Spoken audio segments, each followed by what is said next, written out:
Hi drummers, Garey Williams here, your Drumset mastermind and creator of the Drumset Artistry Mastermind group. In this video, I'd like to talk about practicing. As I've discussed with some of the students I've had, both before and in the group, and based on some of the discussion that's going on in our awesome group, there are some people that have an idea that there's a specific amount of time they should practice. Maybe it's because they think that, you know, if you practice this much, then it's a valid amount of time and less would be less serious. And there is some truth to that. In fact, I was able to observe a really awesome voice teacher from New York do a workshop. My wife's a singer. And he would ask the students who'd come in to get some evaluations, he'd go, first of all, I'd like to ask you, are you interested in pursuing singing more as a hobby for personal enjoyment, or are you interested in actually being a professional singer? And they, based on their response, he would give them two different kinds of, assessments. In other words, he was more general, nice little casual tips to help them improve their singing to a certain level, just to make their satisfaction even more exciting. But then the people that were interested in doing this on a professional level were given kind of a more intense evaluation. He was always very positive, which is good. A good educator should be.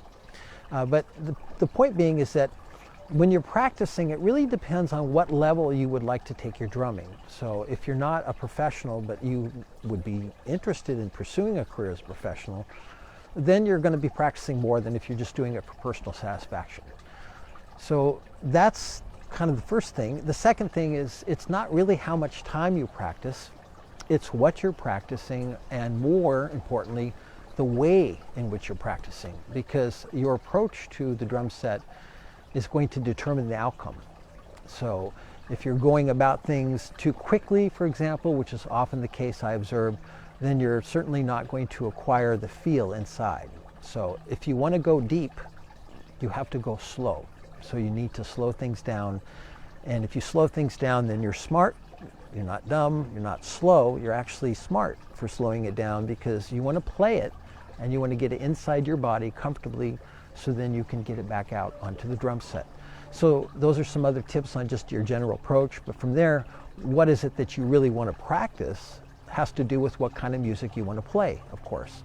So instead of thinking about drumming practice like an athletic routine where I have to do certain kinds of stick controls, exercises or rudiments at a certain BPM, which means beats per minute, metronomic tempo, I think it's more important to think about what really the end game is. You should begin with the end in mind, which is I want to be a great musician, not just a great drummer. And so that means an understanding of music as a whole, which is really rhythm, melody, and harmony all together, which is why almost every song is composed on a guitar or a piano, because those two instruments encompass all three of those components: rhythm, single melodic lines, and chords, which is harmony.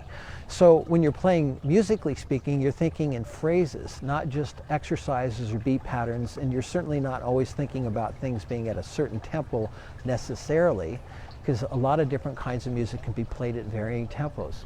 So these are just a few little ideas I'm throwing out there.